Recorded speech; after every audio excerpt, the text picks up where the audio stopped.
Bonjour, j'espère que vous allez bien mes petits anges. Comme promis, je reviens vers vous en vous parlant un peu plus par rapport aux flammes jumelles. Vous voyez, il existe des tarots, il existe des livres. Là, j'ai un livre, l'autre livre, je l'ai prêté justement à à une de mes, euh, une de mes patientes, si je peux dire ça comme ça. Parce qu'elle est justement dans un parcours de flammes jumelles et que c'est compliqué, c'est compliqué et ça vous prend par les tripes justement. Et c'est comme je vous disais hier, on a une flamme jumelle. On peut avoir plusieurs âmes sœurs, mais on n'a qu'une seule flamme jumelle. Et pas tout le monde n'a un parcours flamme jumelle.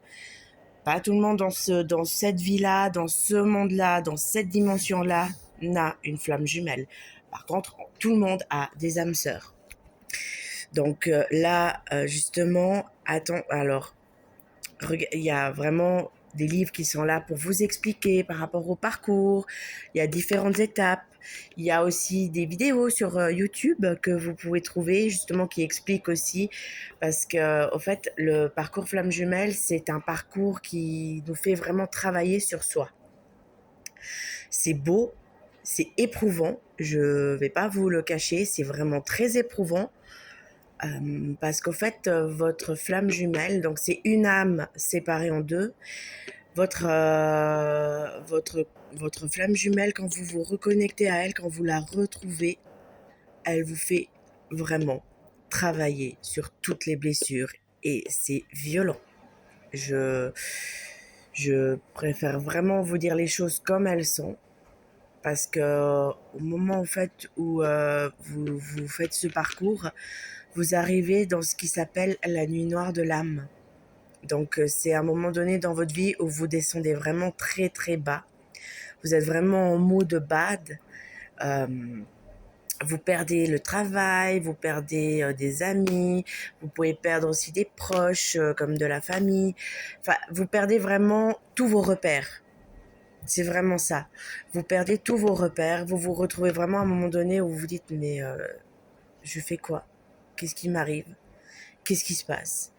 Et vous avez l'impression en fait de partir dans une espèce de dépression. Alors ça, c'est un peu comme une dépression, mais c'est pas ça. C'est vraiment juste le fait que vous êtes dans ce parcours et que l'univers veut vraiment que vous travailliez sur vous, que vous guérissiez de vos blessures.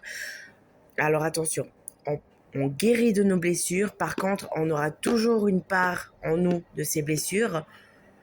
Elles seront jamais guéries à 100%. Il y aura toujours des petits pics de rappel, mais plus aussi éprouvants que quand on est dans la nuit noire de l'âme. Parce que c'est comme quand vous tombez et que vous vous ouvrez le genou ou la main, c'est profond. Et là, il faut soigner justement. Il faut combattre ces blessures en les affrontant. Ça vous permet d'évoluer, de grandir et de découvrir en fait pas mal de choses sur vous que vous avez aussi en vous. Et c'est juste magnifique. Alors, c'est éprouvant, c'est compliqué. Je suis pas là pour vous cacher les choses. Je suis vraiment là pour justement vous accompagner, vous aider et vous faire comprendre en fait les choses. Mais c'est beau, c'est vraiment magnifique. Parce que là, vous découvrez en vous une force que vous ne pensiez pas avoir. Vous découvrez aussi un nouveau monde. Parce que ça va, si vous n'êtes pas éveillé spirituellement, ça va vous faire évoluer et ça va vous amener dans ce monde-là qui existe, malgré ce que l'on peut vous faire croire, ce monde existe bien. Et c'est un monde qui est juste merveilleux, je vous promets. Il est beau parce il cache beaucoup de choses, mais il en vaut vraiment la peine. Et voilà, enfin bref, je ferai une prochaine vidéo par rapport au monde spirituel, c'est promis. Moi, j'y baigne dedans depuis des années, depuis que je suis petite, au fait, donc c'est... J'aurai plein de choses à vous raconter, mais promis, ce sera dans une prochaine vidéo. Là, donc, je vais continuer par rapport aux flammes jumelles. Dans ce parcours-là, il y a un runner qui lui va justement faire part au chaser. Et salut toi et moi on a un lien particulier, toi et moi on a un lien spécial, toi et moi il y a quelque chose. Et au fait c'est son âme qui se reconnecte à votre âme. Parce que encore une fois, une seule âme coupée en deux dans deux corps différents. Et justement au moment de la reconnexion, bam, le parcours commence. Et c'est un parcours qui est vraiment lourd, qui est beau, mais une rupture fera toujours mal. C'est pour vous expliquer un peu la densité au fait de ce que vous allez subir dans ce parcours. Subir, mais pour une bonne raison. C'est pour se retrouver soi. C'est vraiment un parcours pour se retrouver soi. Et effectivement, comme son nom ici l'indique sur le livre, un parcours spirituel pour une relation amoureuse éternelle. Parce que je l'explique toujours lors de mes consultations, on est maître de notre destin. On décide au final de ce que l'on veut ou pas. Pour ceux qui sont dans un parcours FJ, ils savent qu'à la fin de ce parcours, ils sont censés se retrouver, se reconnecter. Maintenant, on est quand même libre de décider de ce que l'on veut ou pas. Si on décide que l'on ne veut pas, parce que pour X et Y raisons, on est en droit au fait de refuser. On est en droit de dire non, je veux plus de ça, il n'y a aucun souci, je veux autre chose au fait, j'ai plus envie de ça. Par contre, il faut toujours garder la reconnaissance au fait que ce parcours nous a fait évoluer, nous a fait travailler.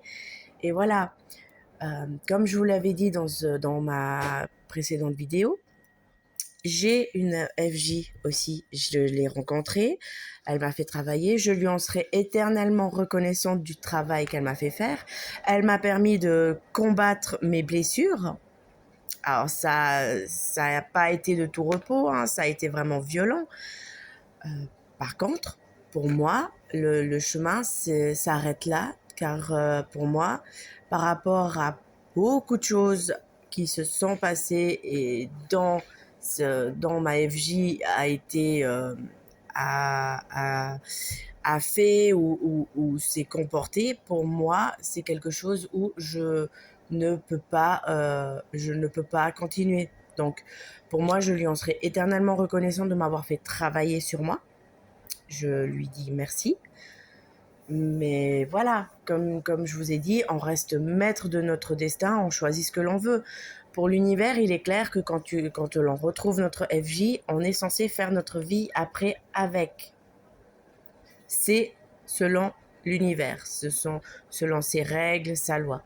Maintenant, moi, je suis OK avec ça, je suis OK par rapport à ce que l'univers veut, mais il y a ce que moi j'ai besoin, et c'est ce que j'aimerais vous faire comprendre. Il faut suivre vos besoins, vos envies, en sachant que si on ne se met pas avec sa FJ en relation, une fois que les deux ont travaillé, parce que bien évidemment, ce parcours, c'est autant pour le runner que pour le chaser. Chacun des deux travaille sur lui, est censé travailler sur lui. Et croyez-moi bien que si vous ne voulez pas travailler sur vous, ok. Par contre, attendez-vous à recevoir des foudres de l'univers qui va vous pousser à bout jusqu'à ce que vous disiez stop, j'ai compris, je vais travailler sur moi. Par contre, si vous décidez à la fin de ce parcours qui est beau, éprouvant, mais qui reste vraiment magnifique à faire, si vous décidez que vous ne voulez pas de cette relation-là parce que pour X ou Y raison, parce qu'encore une fois, on est libre, c'est ok pour vous, c'est ok pour l'univers. Par contre, toute autre relation aura une date de péremption. Je préfère vraiment vous le dire comme ça, il y aura une date de péremption. Et croyez-moi, j'en ai vraiment fait les frais. Mais c'est ok pour moi, c'est ok. Moi, je sais qui je suis, je sais ce que ce parcours m'a permis de travailler, d'évoluer, et voilà. Et ce parcours permet aussi de s'aimer encore 2 fois plus, 3 fois plus. C'est vraiment un parcours qui est éprouvant, mais qui est beau, vraiment. Je ne cesserai de dire que c'est un parcours qui, malgré tout, reste merveilleux et magnifique à vivre. Mais voilà. Après, effectivement, donc, comme je disais, le runner est là, il va vous mettre face au chaser, il va le mettre face à toutes ses blessures, en sachant que, en même temps que le chaser travaille, le runner est aussi censé travailler sur lui. Alors, il y a des parcours qui vont être rapides, entre guillemets, en sachant qu'il n'y a pas de temps défini dans l'univers, car c'est l'humain qui a créé le temps et non l'univers. Dans l'univers, les choses arrivent au moment où elles doivent arriver et au moment où on est prêt, au fait, à les recevoir. Les choses n'arrivent jamais quand on veut, mais quand on est prêt. Et c'est vraiment une différence qu'il faut faire. On veut certaines choses, mais est-ce qu'on est vraiment prêt à les recevoir et à les vivre? Parce qu'on pense parfois être prêt, mais on n'est pas prêt au fait. C'est pour ça, ne vous précipitez jamais dans une relation ou dans une décision. Laissez le temps, s'il vous plaît. Laissez vraiment le temps faire les choses. Parce que souvent on pense que oh bah c'est bon, j'ai travaillé sur moi, j'ai guéri de mes blessures. Mais non, non, non, non, non. Ça prend du temps. Et sachez si jamais, vraiment, encore une fois, que si vous avez envie ou si vous vous sentez vraiment que vous êtes